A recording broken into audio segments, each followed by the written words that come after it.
we're going over the Arcane subclasses. Thank you for the follow. Ryokin10. Going over the subclasses. I did a series of videos, which was my first look. I did that last week when they came out. Now that I've thought about them a little bit more, and I've had some discussion on the YouTube video in the comment section under YouTube videos, as where all the most important discussions happen are below YouTube videos. And if you believe that, please sub. If you don't believe that, also please sub. Either way. But yeah, just going to be going through the survey. I recommend everybody goes through the survey. It's the main way for them to get feedback from us, whether you like stuff or dislike stuff. And now that I've thought about stuff and talked to people in comments, some of my opinions have changed because some people have made very convincing arguments about why they like or dislike things. All right, my age, doxed. I'm 34. Oh wait, yes, I agree. Would you like to rate the material presented in Arcane subclasses? Yes, I would. What was the first edition you played? I first started playing in 5e. Most questions use the following scale. Green means go. Rating a feature as green means you like it, either as written or with tweaks. Yellow means slow down. A yellow rating means you'd like more significant changes to the feature. Red means stop. Rating a feature as red means you don't like the feature as presented. Which sections of this are in providing feedback for? All. Have you played an Arcana Domain Cleric in 5th edition before this Unearthed Arcana? This was the one from Sword Coast Adventurers Guide, right? Yeah, played a one-shot with one of them, so yes. Although it was only like level 2 or 3, so it wasn't like significant. No, I have not actually playtested the new material. I only had one game this week. How do you feel about the Arcane Domain subclass? I want to go to my comment section to make sure I remember each one that people are saying. So, Arcana Domain Cleric, there wasn't a whole lot of conversation under that one. Okay, let's go ahead and open up the PDF so I can remember it and pull it over so you guys can see it as well. Pull that over on a second tab, that way we can go over it. The Arcana Domain subclass. Quick refresher. What did they change? Revised. So the spells have been updated. Spells seemed okay. The Arcane Initiate seemed okay. Modify Magic. I think mostly this was good. I think I liked the Arcana Domain. This was one of the ones I liked. Rating optional. I largely remember it. I liked what this one was doing. Arcane Archer I had more problems with, but this one, there wasn't really a whole lot going on that, like, stood out as crazy. The Dispelling, oh, right! Usually after cast spell, slot, store hit points. I liked it. Features. So Arcana Domain spells. Let's just go back over them. It's like, unless there's something, comments where people talked with me about it. Let's just go over this. So, first thing, Arcana Domain spells. Detect Magic, Magic Missile, Magic Weapon, Nice Tools Magic Aura, Counterspell, Dispel Magic, Arcane Eye, Lehman's Secret Chest, Bigby's Hand, Teleportation Circle.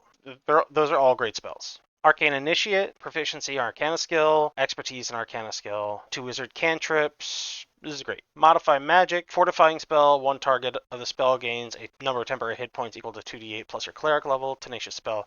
When you cast a spell that forces a creature to make a saving throw, choose 1 target of the spell you can see, roll 1d6, and apply the number rolled as a penalty to the target's saving throw. Oh yeah, that was insanely strong. It's good. And when I say strong, I don't just mean it's a good thing, or like, I'm also considering are things, do they seem too strong, or things like that.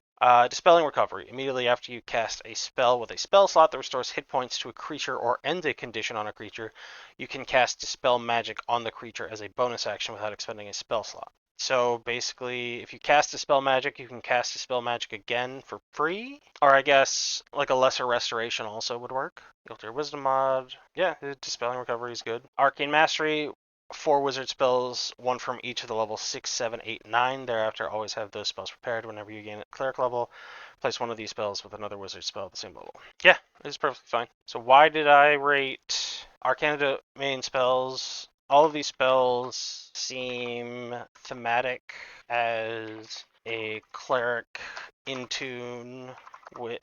In tune? Nope. Is it just 2 words? Am I getting that wrong? Yeah, okay. It's 2 words. That's what's going on. All these cleric in tune with arcane casting and mastery over arcane magic. And let's just adjust it a little bit. I really wish their little boxes were bigger so I could see more of what I wrote. All right, let's back this up because now it looks wonky.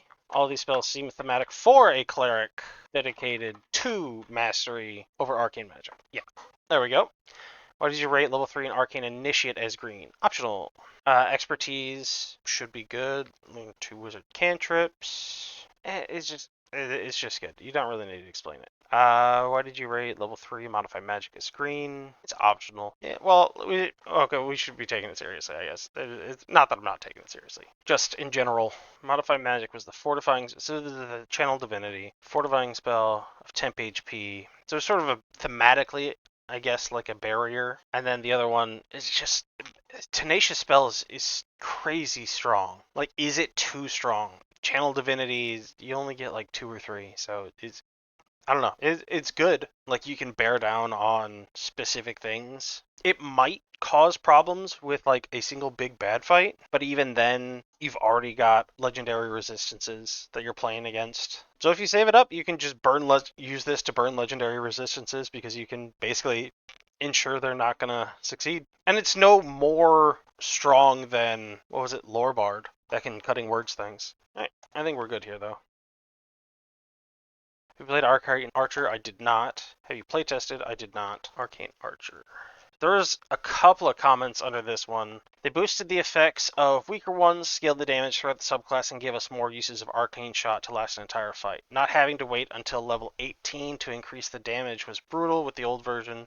Curving Shot is still very cool, but now you get Ever Ready Shot just in case you ever find yourself out of uses when the fight breaks out. You can swap out an Arcane Shot when you get a new one, 7, 10, 15, 18, so you have a chance to try some out before committing permanently. That's true. I think what I remember disliking was, yeah, that's it right here. Improve shots, improve shots, improve shots. It's just increase 1 average damage per die. That sucked because it felt like they were missing out on class features. Yellow, but with significant changes. Many features seem thematic and mechanically rewarding. However, does the comma go before or after however? I'm just going to guess. That's how I deal with commas. Maybe you should go after, because you would say however, and then you would pause a second for effect. Alright, the last 3 class features. Did I spell that right? Climactic.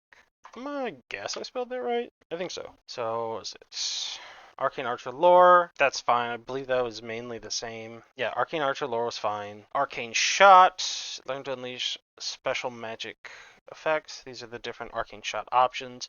I think most of these were okay. What was it? Beguiling Shot was the one that like really tingled my brain, where you can cause another creature to be the like source of the charm. That was really cool. Oh, that's the wrong one. So I would say probably green on Arcane Shot. Curving Shot. You learn how to direct an errant shot towards a new target. If you make an attack roll with a weapon with the ammunition property and miss, as a bonus action immediately after the attack.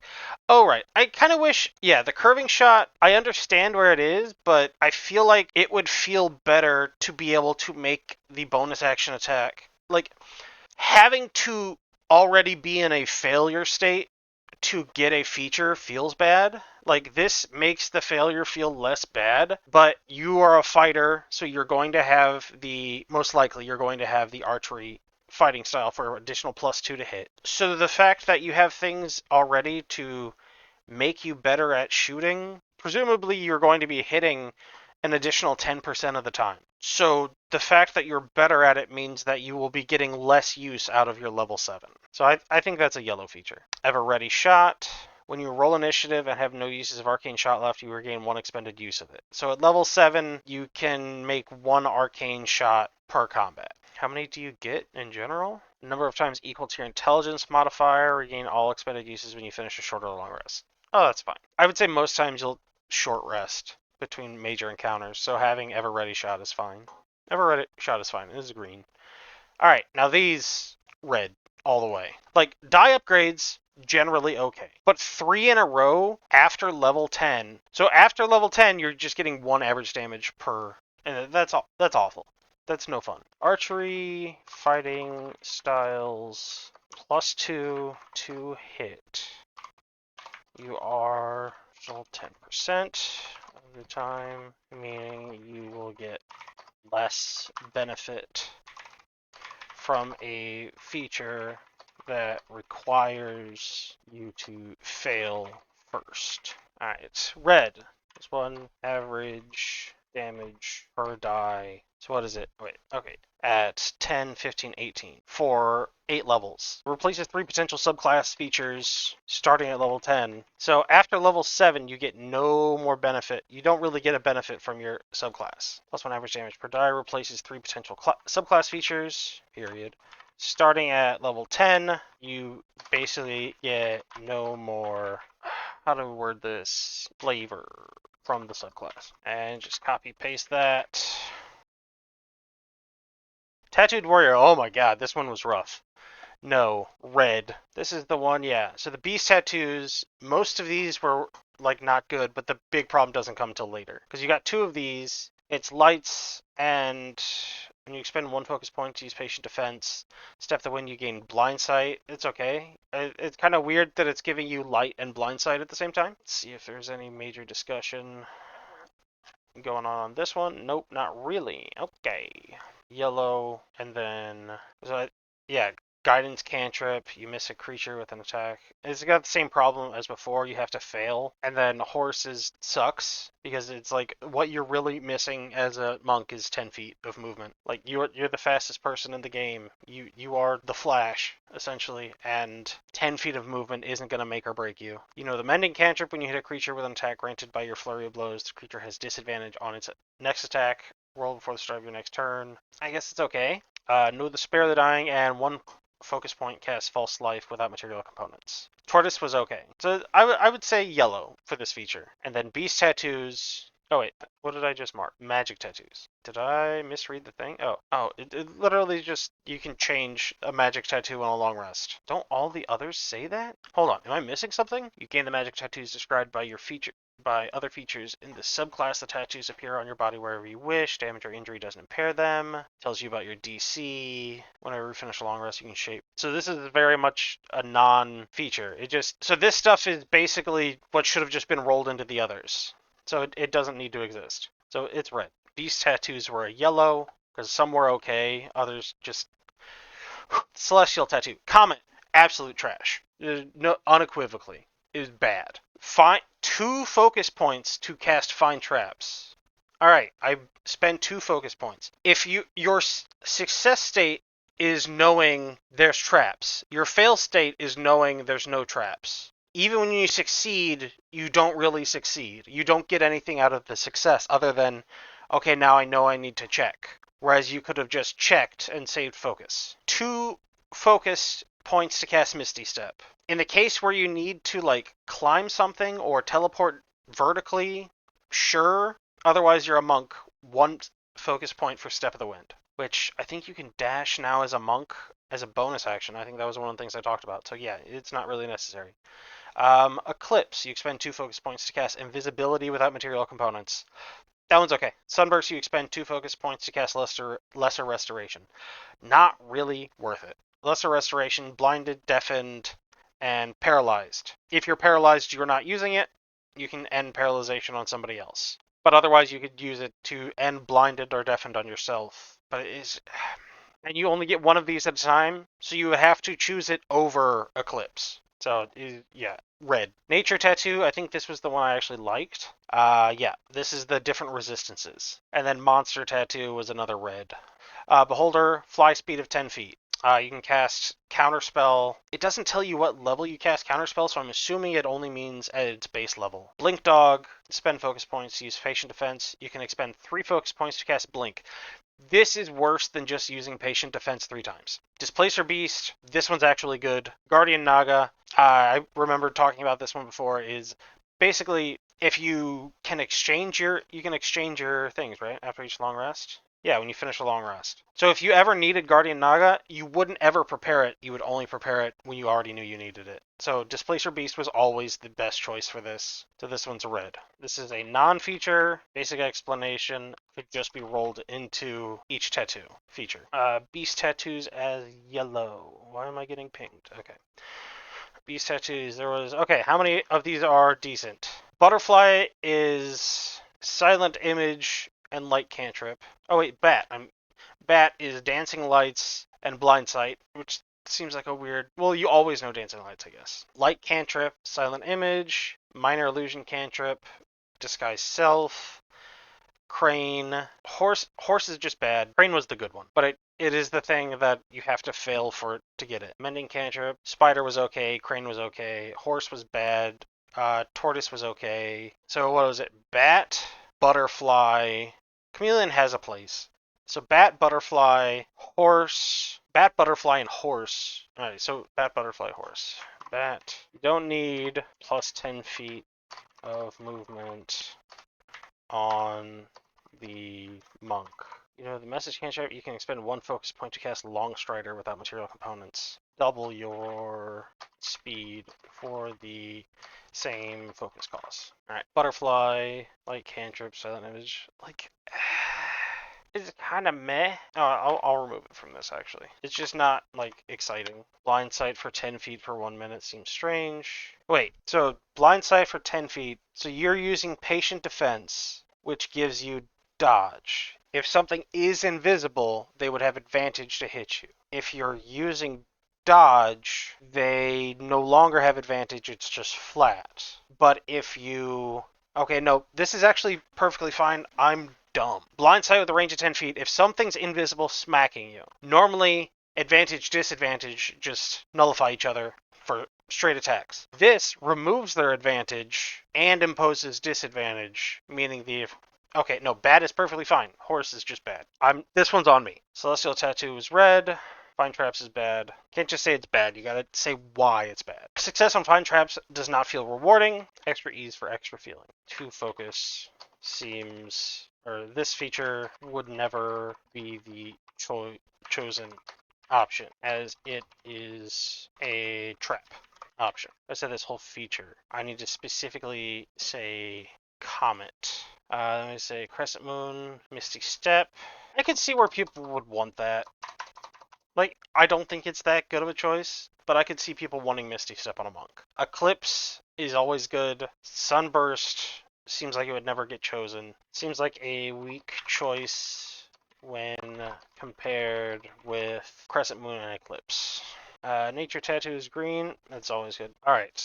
Monster Tattoo. Beholder. Level 17, 10 feet of fly speed is gross. 10 feet of fly speed at level 17 is basically standing still. Blink Dog. Oh, Blind Dog. Blink Dog. Blink Dog. Casting Blink is less effective than using Patient Defense 3 additional times. Displacer Beast is good. Guardian Naga. No real reason to ever select this, as if you need it, you could generally long rest and prepare it. Ancestral Sorcery. That one got a lot of views. I don't know how much conversation it sparked. None. Okay, let's go back over it. If I remember correctly, this is the one I liked, because they had the, like, crazy... Was it this one? Alright, let's see. Visage of the Ancestor. Alright, this one was weird. Visage of the Ancestor. Choose form your ancestor takes, which might resemble ancestor. Form appears a spectral haze around you. You have advantage on any ability check make to influence action. Yeah, this was the one where it's like, intimidation makes sense. Persuasion and deception don't, because it's an obvious magical effect. I believe Ancestor... Oh, wait, that's Visage of the Ancestor. Where's Ancestor Lore? Make an intelligence check, bonus check. Oh, yeah, this is absolutely fine. That one's green. Oh, Ancestral Spells. Command, Guidance, Locate Object, Protection from Evil and Good, Resistance, Spiritual Weapon, Magic Circle, Spirit Guardians. Oh, okay, that's what this was. This is the one that was the aura-based one, which doesn't make sense for a level 6, or D6 hit die. So Ancestral Spells, red. Those are bad. Vision of the Ancestor is yellow. Superior Spell Disruption. Cast counterspell in this way. The target has a disadvantage on its Constitution saving throw. Superior Spell Disruption was cool. Yep, that one was green. Ancestral Majesty. Ancestor's Vengeance evokes awe or dread. While your innate sorcery features active, you are summoned by your magical aura on a 15-foot. Wasn't... Alright, I'm going to have to open that, because I believe the sorcery... How many times you could channel your sorcery So it's like limiting, because you've got, what, Visage while your innate sorcery feature is active, while your innate sorcery Visage is active. Innate sorcery. As a bonus action, you can unleash magic for 1 minute, during which following benefits. You can use this feature twice, regain all expended uses, and finish a long rest. So basically, you can use it twice per day. You get to use the majority of your subclass twice per day. That seems a little unfair. Like, granted, you get spells, but you use your subclass twice per day. With Visage of the Ancestor, that's going to be in an RP situation. Ancestral Majesty, and it's also an Emanation. Yeah, no, Emanations, you do not want Emanations as a sorcerer. Let's do yellow. Steady Spellcaster, damage doesn't break, concentration. Yeah, this is great. Ancestor's Ward. Ancestor Protection redirects harmful magic away from you. While your innate sorcery feature is active, you gain the advantage on saving throws against spells once during use of your innate sorcery. So yeah, this is bad. Oh, thank you. Chloe Smith 102. Ancestor's Ward. We have Visage of the Ancestor, using it in an RP situation. Ancestral Memory, using it in a combat situation. Ancestor's Ward, you gain advantage on saving throws against spells once during your use of innate sorcery and you fail a saving throw against a spell. Like, and then you're using it. So they want you to use a 2 per long rest feature in both roleplay and combat. Granted, I haven't done my intro to sorcerer video yet, and maybe this is a problem throughout sorcerers, but at least for our purposes for today, like it's too heavily reliant on your entire subclass shuts down when you're not using your innate sorcery feature. Oh, sorry, superior spell disruption also uses it. So we're going to say yellow. Superior spell disruption. I think we move that to yellow because the feature is really cool, but the fact that it relies on your innate sorcery thing. Yeah. Wait, what? Oh, yellow. There we go. Let's go back up. The lore is just nice. Ancestral spells as red. Aura / emanation spells on a D6 hit die class seems counterintuitive and a recipe for character death. That's just leave it a counterintuitive, I think. But just know that I feel like it's a recipe for character death. Why did you rate level 3 Visitor Ancestor as yellow? I have a hard time understanding intimidation. Let's double check. Visitor Ancestor, innate sorcery feature. It relies on the innate sorcery feature again. Heavy reliance on innate. Nope. Man, my spelling is horrendous. Where is it? INNATE. It's a double N. In and out of combat to gain subclass features. Feels bad. Means when you run out of innate sorcery. Unless, of course, you get more uses of innate sorcery later on, and I've just not realized that. Oh no, don't worry, you don't actually get that. I was like, oh hey, maybe they've foreseen this. That is not the case. You no longer have a subclass. I wrote out YOU, not just you, right? Okay, roll a C. Okay. Your spell disruption, ancestral majesty. Fun part is I get to copy and paste this one and this one to this answer. They really should make these boxes bigger. Steady spellcasters. It's just a good option. Level 18, Ancestor's Ward. You gain advantage on saving throws against spells. Here we go. Have you played Hexblade, Patron Warlock, and 5th Edition? Yes, I have. I was one of the bad people that used it with Polearm Master and Sentinel and Devil's Sight. I'm aware of what kind of person I am. No, I am not. Oh, and the horror subclasses. No, but I did read it. That's back when it was... Is that the one where it was still tied to... That's back when it was still tied to the Raven Queen. I think I have that UA somewhere, actually. Looking at what? Hexblade spells first. Let's refresh before I go into each one. So Hexblade spells, Arcane Vigor, Hex, Shield, Wrathful Smite. Hexblade. Was there some token on this one? Electing Hexblade, you didn't address that now you can use Bestow Curse to apply. Yeah, Bestow Curse is nice to apply, like adding your Hexblade Curse into that, that is a good feature. Arcane Vigor, if I remember correctly, was just kind of meh. Arcane Vigor, you tap into the life force to heal yourself, roll 1 or 2 of your unexpended hit dice. Oh yeah, it was a level 2 spell. Okay, Arcane Vigor is not a good spell. It was a dwarf feature from 5th edition. It was like a dwarf racial feature from 5th edition. And instead, they're like, oh hey, class with 2 spell slots. Why don't you go ahead and use one of those spell slots to also use another of your resources? Because you never short rest as a warlock. Arcane Vigor was bad. Alright, Arcane Vigor, not a good choice for them. Shield strong, Hex, always good. Wrathful Smite, he's okay. Bestow Curse is good. Conjure Barrage, Freedom of Movement, okay. Staggering Smite, seems okay. Animated Object, Steel Wind Strike, amazing. So yeah, this is yellow, through and through. Hexblade's Curse. Patron grants you the power to curse or hinder your foes. As a bonus action, choose one creature you can see within 30 feet of yourself. Target is cursed for 1 minute. Charisma modifier. Use this feature a number of times equal to your charisma modifier. Yep. Hungering Hex. 6 curse duration. When you do so, target the spell. Wait, so this part of the casting of that. Well, instead of taking a bonus action, right, because it allows you to roll it in. Target is cursed by your Hexblade curse, sharp 0. You gain hit points. While you aren't wearing armor or wielding a shield, you gain a +2 bonus to AC. While you're within 10 feet. While you aren't wearing armor. Warlocks get light armor. A cursed shield is bad. It should just be while you're not. Okay, yes. Hexblade's curse is yellow because specifically because a cursed shield should only be while you're not wielding a shield. Unyielding Will.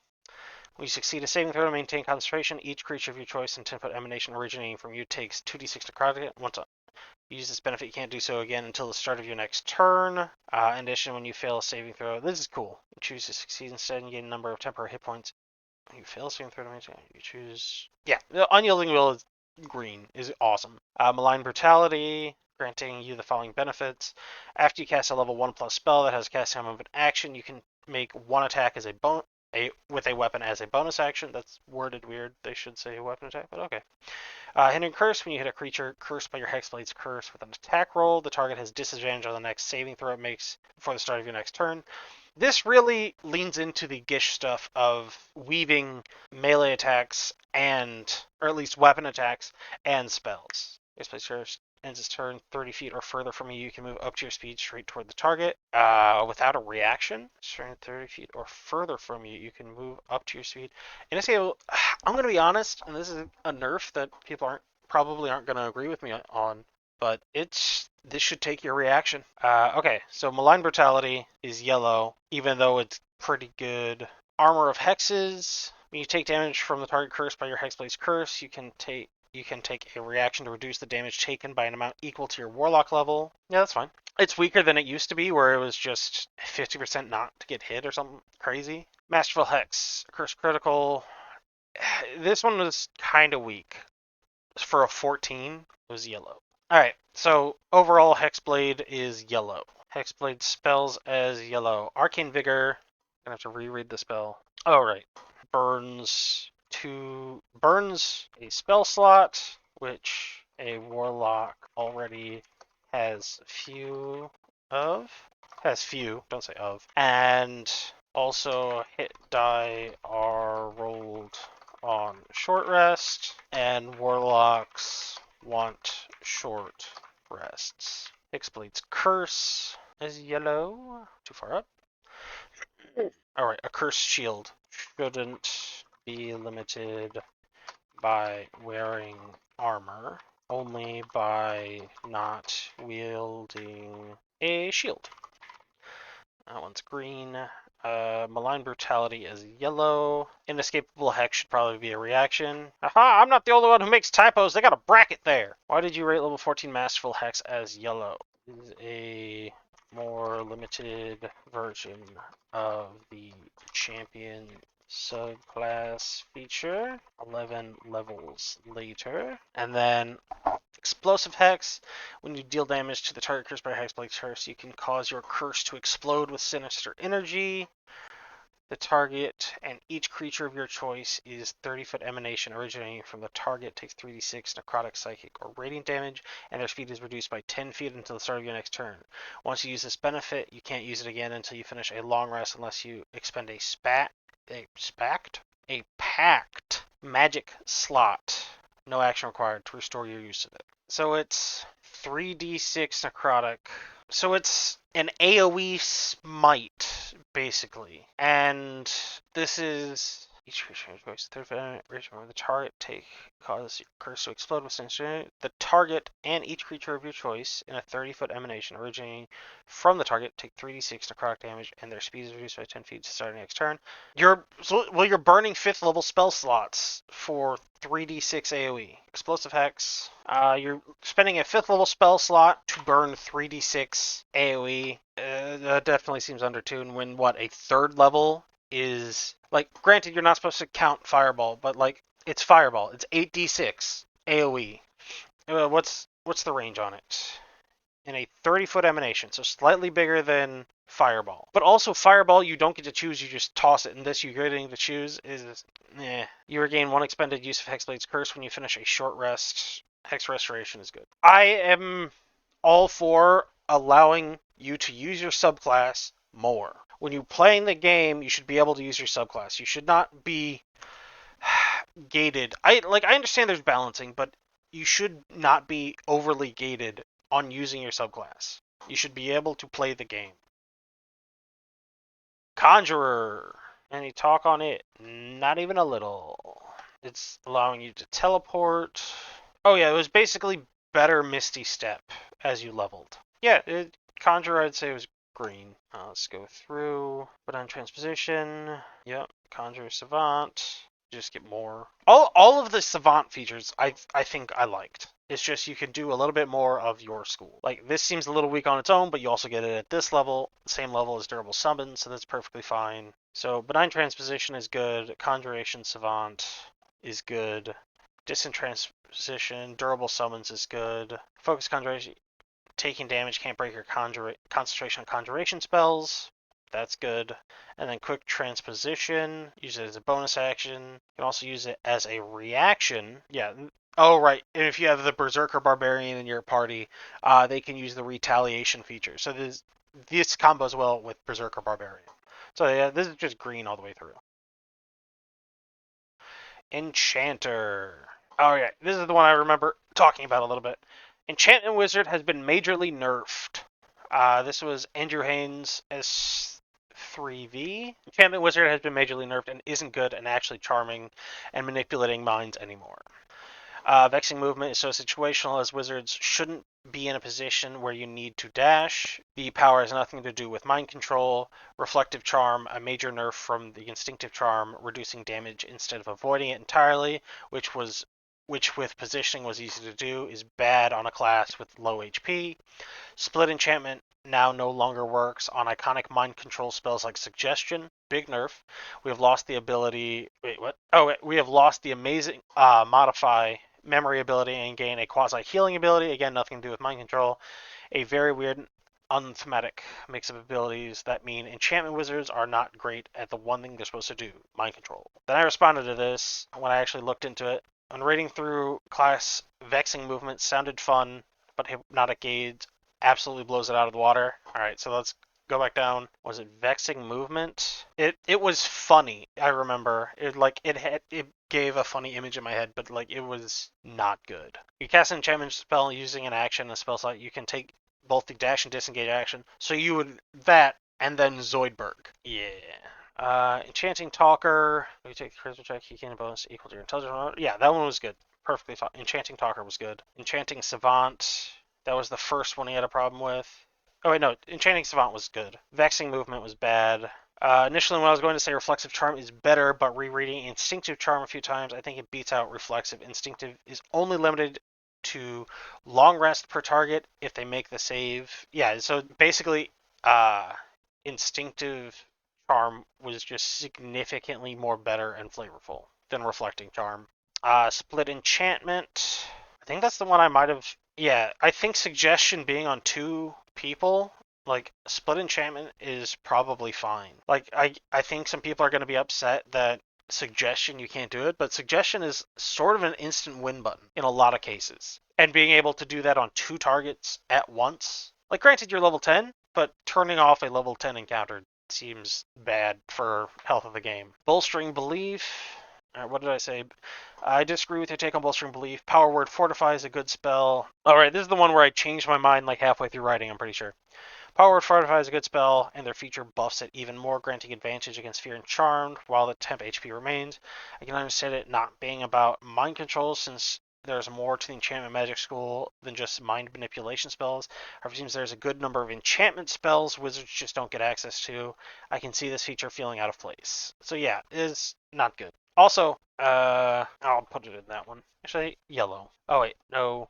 I thought I answered those. Alright, so let's do this one. Enchanter does not get access to many of the enchantment spells that buff their allies.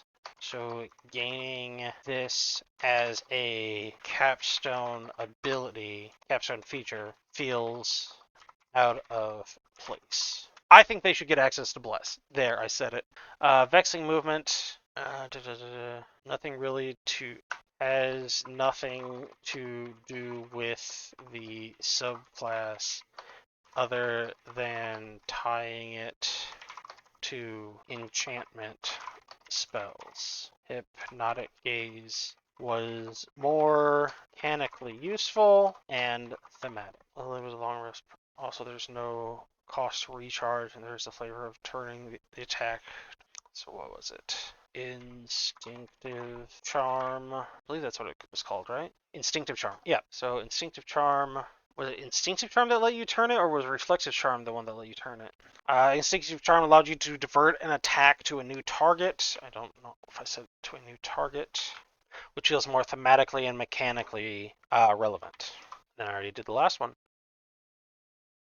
Oh god, now we're on to Necromancer. Have you played a Necromancer? Yes. Have you playtested it? No. Red. Whew. Necromancer, there was a little bit of conversation around because they did not do a good job. Necromancer had the most comments. I think Necromancer is my most commented video. Granted, like half of them are me complaining, but still. Alright.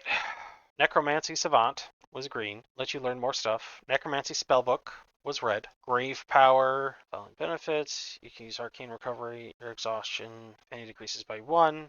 Is there something that causes you to gain exhaustion over other things? Like if it was offsetting your own subclass feature, maybe. Damage from your wizard spells and wizard features ignore resistance to necrotic damage. Overwhelming Necrosis is good. This is yellow. Undead Thralls. You always have Summon Undead prepared and can cast it once without expending a spell slot. When you cast Summon Undead without a spell slot, you can regain hit points equal to half summoned creatures. Like, that one was yellow also. Undead Secrets. You have learned more secrets about the nuances of life and death. When you finish a long rest, you can spend a level 4 plus spell slot to protect yourself from death until you finish a long rest. The next time you would drop to 0 hit points. Your hit points instead change to a number equal to 10 times the spell slot expended. In addition, immediately after you take the damage and are bloodied after taking that damage, but do not killed taking that damage, but not killed outright. Whew. You can take a reaction and teleport to an unoccupied space up to 60 feet from yourself, and each creature within 10 feet of the space you left. Like, this is okay. Like, Undead Secrets is okay. I'll say that one's good. 14 Death's Master. Bolster Undead as a bonus action. Any number of undead you have created or summoned with a necromancy spell are within 60 feet of yourself. Those undead each gain temporary hit points equal to your wizard level. Once an undead gains temporary hit points from this feature, it can't gain them in this way again for the next 24 hours. So, Bolster Undead at level 14 did less than durable summons.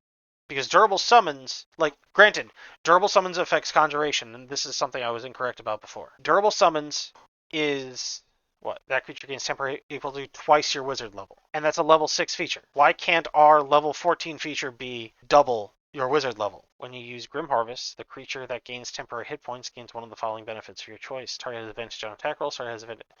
So Grim Harvest, let's double check that. When you cast a necromancy spell using a spell slot, choose yourself or a creature you can see within 30 feet of yourself to gain a number of temporary hit points equal to the level of spell slot plus your intelligence modifier. Lasts until the end of the target's next turn. So for one turn, it can get advantage on one save or advantage on attack rolls. And what? 14 temporary HP, and this is damage from your wizard. Grim Harvest. Temporary hit points equal to the level of the spell plus your intelligence modifier. So even if it's 5, even if you have 5 intelligence, you need to cast a 9th level spell for it to overwrite to even equal Bolster Undead. Death's Master is poop. Basically, this is just me complaining about a warlock with Pact of the Chain at level 1 can have an undead familiar. Necromancer Spellbook, not base, as the initial subclass.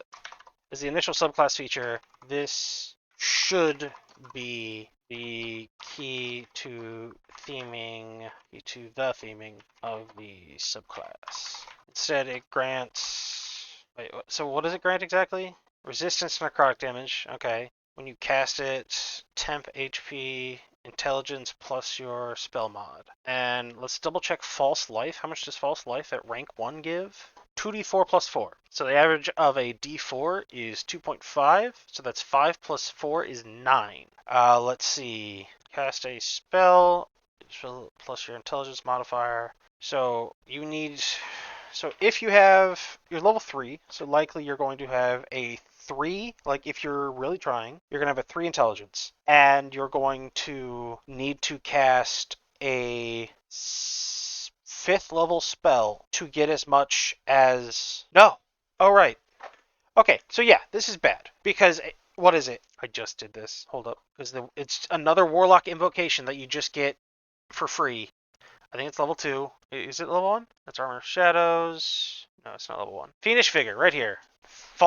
Max false life without expending a spell slot. So at level 2, a Warlock can have false life and a skeleton familiar. So their false life is 12 temp HP. You get resistance to necrotic damage, and you get likely 3 plus the spell you cast. You're level 3, so you can have at max a 2nd level spell, so 5 temp HP, which is less than a normal casting of false life. Alright, so let's go. Necrotic resistance.